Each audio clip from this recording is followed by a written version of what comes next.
Hi everyone, it's Karen here from tuppencecolour.co.uk, and it's also Karen from Altered Ego, because today it's another one of the projects in the Smeared and Smudged 31 Days of Halloween blog hop. Today's project is this little Stay Closed box, which is based upon a box that I posted online back in March, and it's proved really popular. It's popping up absolutely everywhere. So today I varied it a bit so that it looks a bit like a coffin and it looks a bit spooky. So stay with me and I'll show you how I made it. I've cut myself a piece of tip-top taupe cardstock and I've cut it to 6.5 by 6 inches, and I've already scored it at 3 inches and 6 inches because first thing I want to do is I want to stamp the hardwood pattern on it. So this is my hardwood stamp. As you can see, it's pretty big. It's 6 inches that way, and I think it's about 4 inches. Yeah, 4.5 inches in that direction. So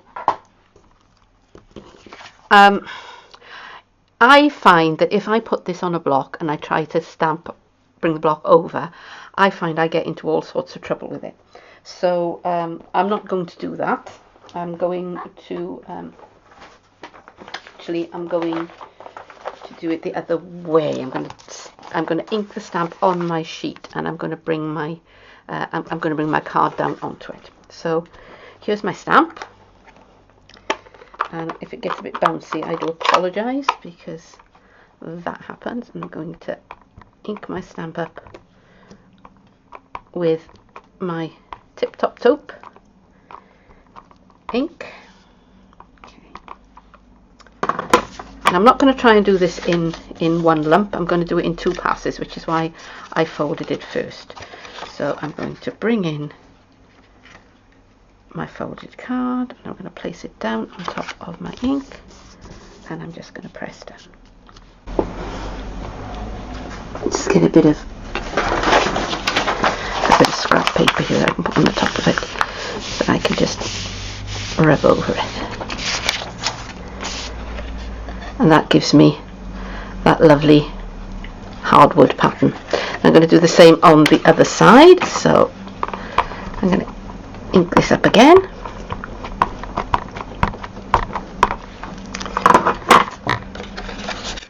And cut those pieces out of the way.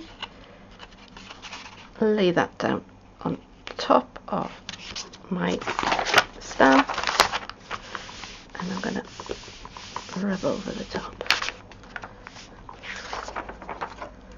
And there we are. I've got my pattern again. I find that is a great deal easier than trying to do it the other way, quite honestly, because I get into all sorts of a mess. Right, before I started filming, I'd already scored this at the 3 inches and the 6 inches mark. So now I'm going to put in actually I'm going to turn it over so it's going to be easier for you to see where the marks are. So now I'm going to put in the other score lines, and I'm going to score it first of all at 1 inch and at 5 inches, and then I'm going to score it at, I want to make sure I'm on the bottom part of it. So yeah, this is my bottom part, and I'm going to have to score it in that way because I'm going to score it now at 3/4 of an inch. I'm going to mark it at 3/4 of an inch at, where's my notes, 3/4 of an inch, 2.25 inches, and again at 3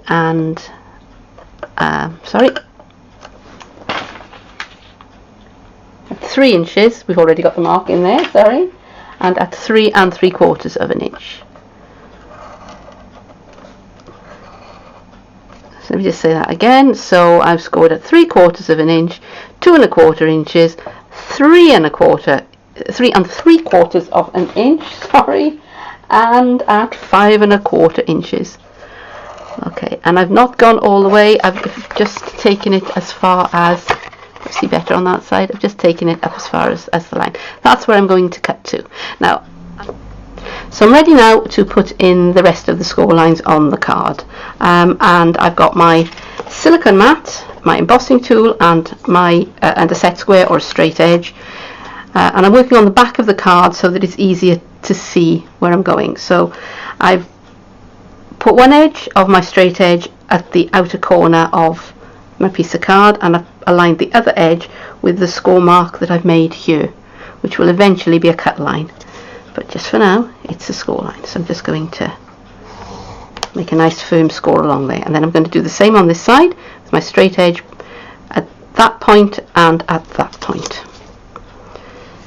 So I'm putting my embossing tool where I want my line to finish, and I'm checking on that side, and it's a bit shaded, so I hope you can see it, but I will put a diagram on my website. That'll be my Tuppence coloured website. And the same again,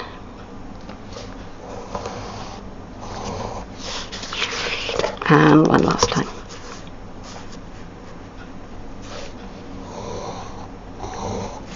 And along what is going to be the top edge, I've also made some marks along that edge, and I'm going to do the same thing here because that's going to give me the shape of my coffin. And I'm only going to do one side,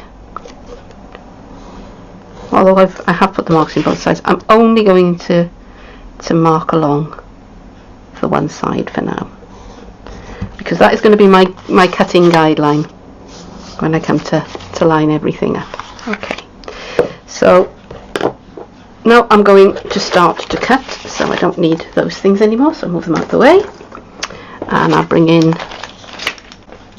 my paper snips. And normally I would cut this skinny rectangle off and this skinny rectangle off, but for this particular box I'm not going to cut that one off. I'm just going to cut this one, and I'm going to angle the edge slightly because that will make life easier when I become some grade. So now I'm going to cut down from there to there, although actually strictly speaking I don't need to because I'm going to cut that corner off. And now I'm going to cut up the fold lines as far as that edge. I'm not going to cut all the way because otherwise I would not have a box, I would have a shape.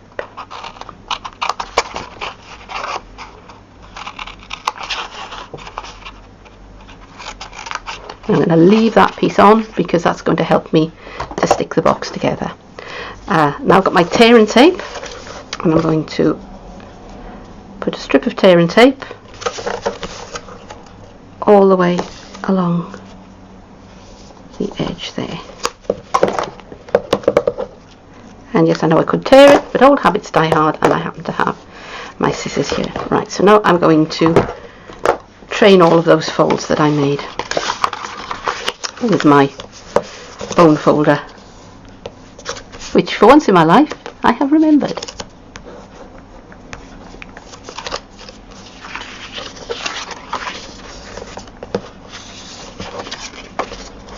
Now because I folded on the reverse side of the card, I'm folding that way first, and then I'm turning it over and I'm folding it back the other way. What I'm making is what is called a gender neutral fold, because when you fold you have hill folds and valley folds, but if you flip-flop them and you reinforce them in both directions, you get something that's called a gender neutral fold. I didn't know that. Oh, and one thing I am going to do, I'm going to iron out that crease a bit. Sorry about the bumping. As you know, if you follow me at all, I do all of this work on a picnic table because that's what I've got available to me, because the big table is absolutely covered in crap stuff. Right, so here's the shape of my box coming together. So now I am going to remove the backing from the tear and tape. I'm going to fold that over, and I'm going to very carefully line it all up and here's my box. So these are there's the fold lines that I made on the reverse of the card. So now I'm going to take my paper snips and I'm just going to cut those away, and that gives me the coffin shape. It's going to be easier if I stamp and punch the sentiment on the front before I put the box together, so I'm going to do that now. So I'm using this stamp set, which is called A Little Something, and I'm using the Trick or Treat sentiment out of that.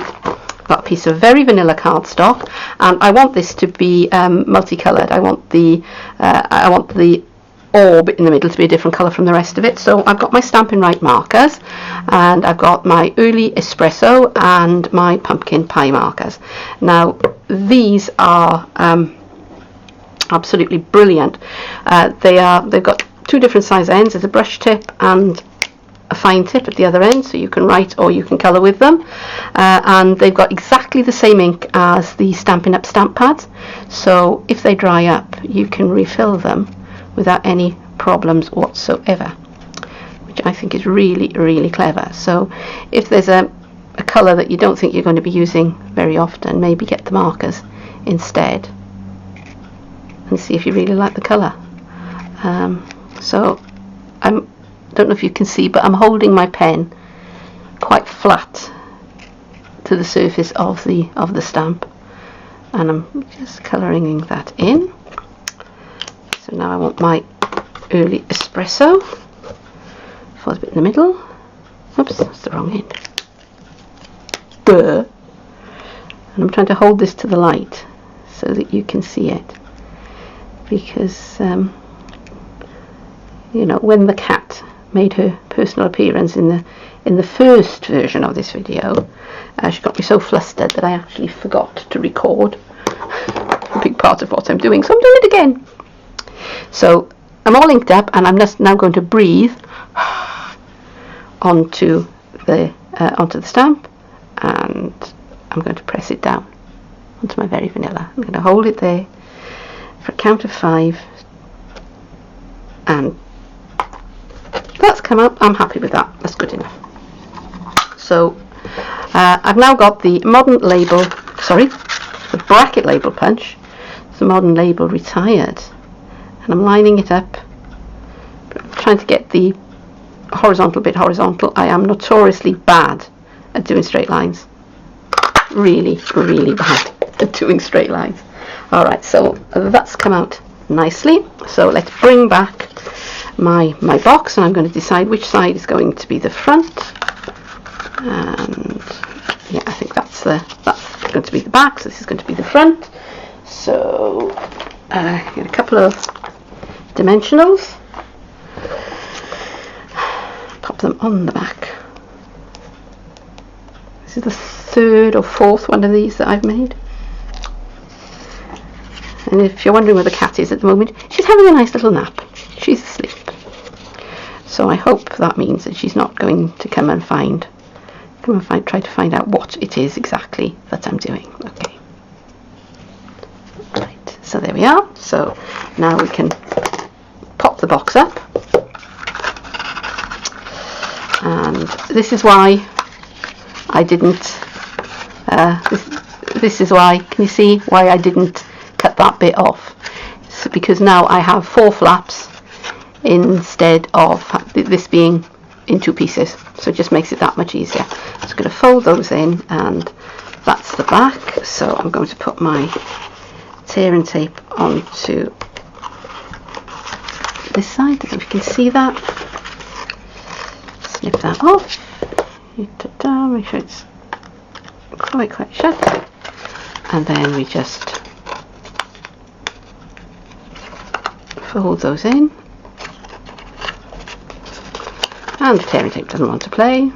It's one of those days where it really doesn't want to play. Excuse me, folks. There we go. And fold and fold and fold, and then that goes in there. And there's my little trick or treat box. So I can pop it open, and I can put my little treats in there. all my little tricks if I want to be really nasty, and that's good to go. So there it is, finished. I do hope you've enjoyed this project. I hope you'll join me again. Please do visit my blog. Please do have a look at my Facebook page. Leave a comment. I do love to hear from you. Thank you for joining me, and I hope I'll see you again soon. Bye bye. Snip up to there. I'll snip up to there. Whoops. Cat making a personal appearance. Shoo, Misty. Go on, shoo. Shoo, shoo, shoo, shoo, shoo, shoo, shoo. Bad cat. Bad cat. Go on, shoo. And there goes my phone, just to add to the fun. Okay, so she's going to sit on the craft table and she's not budging. So we